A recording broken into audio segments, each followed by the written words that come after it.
নবীজি বলছেন সাল্লাল্লাহু আলাইহি ওয়াসাল্লাম, একটা মৃত গাধাকে দেখে বলছেন, সাহাবীরা তোমরা কি কেউ এই গাধাটাকে 1 দিরহামের বিনিময়ে কিনবে? কান কাটা, মৃত, গলে আছে, এই গাধাটাকে কিনবা 1 দিরহাম দিয়ে? সাহাবীরা বলছেন, মাংনা দিলেও তো কিনবো না। ইয়া রাসূলুল্লাহ, যদি ফ্রিও কেউ দেয়, বিনামূল্যে দেয়, তাও তো নিব না। তখন নবী সাল্লাল্লাহু আলাইহি ওয়াসাল্লাম বলছেন, এটাই হচ্ছে আল্লাহর কাছে দুনিয়ার এক্সাম্পল। ওই মৃত গাধা তোমাদের কাছে যতটা না ইম্পর্টেন্ট, যতটুকু মূল্য রাখে, আল্লাহর কাছে এই দুনিয়া তার চেয়েও কম মূল্য রাখে। এই দুনিয়াতে তো সব ফয়সালা হবে না। আমরা তো হতাশ হয়ে যাই না যে দুনিয়াতে এমন কেন, এটা কেন, ওইটা কেন। দুনিয়া এটারই জায়গা। দুনিয়া সব কিছুর কনক্লুশনের জায়গা না, সব কিছুর পরিসমাপ্তির জায়গা হচ্ছে কিয়ামতের মাঠ। ওই দিন যে সফল সে সফল, যে ব্যর্থ সে ব্যর্থ। দুনিয়ার বাড়ি গাড়ি, স্ট্যাটাস, চাকরি বাকরি, ইজ্জত সম্মান, এটা সাফল্য ব্যর্থতার মানদণ্ড নয়, চূড়ান্ত মানদণ্ড নয়। চূড়ান্ত মানদণ্ড কি? ফামান যুহজিহা আনিন নার ওয়া উদখিলাল জান্নাহ ফাকাদ ফাজ। যাকে জাহান্নাম থেকে বাঁচানো হবে, জান্নাতে প্রবেশ করানো হবে, পুলসিরাত পার হতে পারবে, এই একমাত্র ব্যক্তি সফল।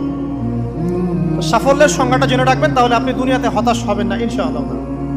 এবার কি হলো, যখন আদম আলাইহিস সালাম সমস্ত নাম শিক্ষা দেওয়া সমস্ত নাম বলে দিলেন, এখানে নাম মানে কিন্তু খালি নাম নয়, জ্ঞান বলে দিলেন, তখন আল্লাহ রাব্বুল আলামিন ফেরেশতাদেরকে বললেন, তোমরা সবাই এখন আদমকে সিজদা করো। ওয়া ইয কুলনা লিল মালাইকাতি ইসজুদু লি আদম। আল্লাহ পাক এবার বলছেন, আমি সমস্ত মালায়েকাকে বললাম তোমরা আদমকে সিজদা করো। ফাসাজাদু, সবাই সিজদা করলো, ইল্লা ইবলিস, ইবলিস সিজদা করলো না। কেন করলে না? ইবলিসকে বলা হচ্ছে, ইয়া ইবলিস মা মানাকা আল্লা তাসজুদা ইয আমারতুক।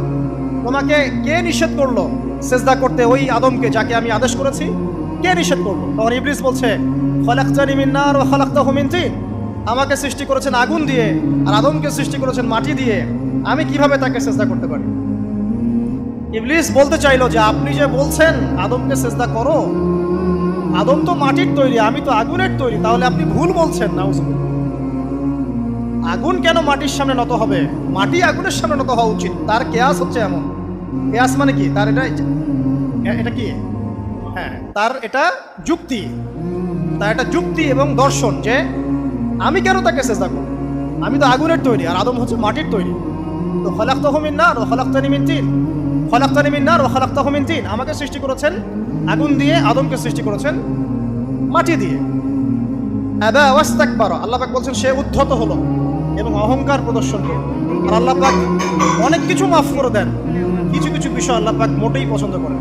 তার মধ্যে একটা হচ্ছে অহংকার, তার মধ্যে একটা হচ্ছে শিরক, তার মধ্যে একটা হচ্ছে অন্যের হক নষ্ট করা, তার মধ্যে একটা হচ্ছে আদম সন্তানকে হত্যা করা, তার মধ্যে একটা হচ্ছে বৃদ্ধ বয়সে ব্যভিচার করা, তার মধ্যে একটা হচ্ছে মুরতাদ হয়ে যাওয়া। ওই যে খ্রিস্টান হয়ে যাচ্ছেন না, খালি মরেন তারপর বুঝবেন, খালি মালাকুল মউত আসুক তারপর বুঝবেন। আল্লাহ রাব্বুল আলামিন বলছেন তার রাসূলের মাধ্যমে, কেউ যদি সাক্ষ্য দেয় আল্লাহ ছাড়া কোনো মাবুদ নাই, মুহাম্মদ সাল্লাল্লাহু আলাইহি ওয়াসাল্লাম শেষ নবী, ঈসা ইবনে মারইয়াম আল্লাহর প্রেরিত নবী, আল্লাহর পুত্র নন,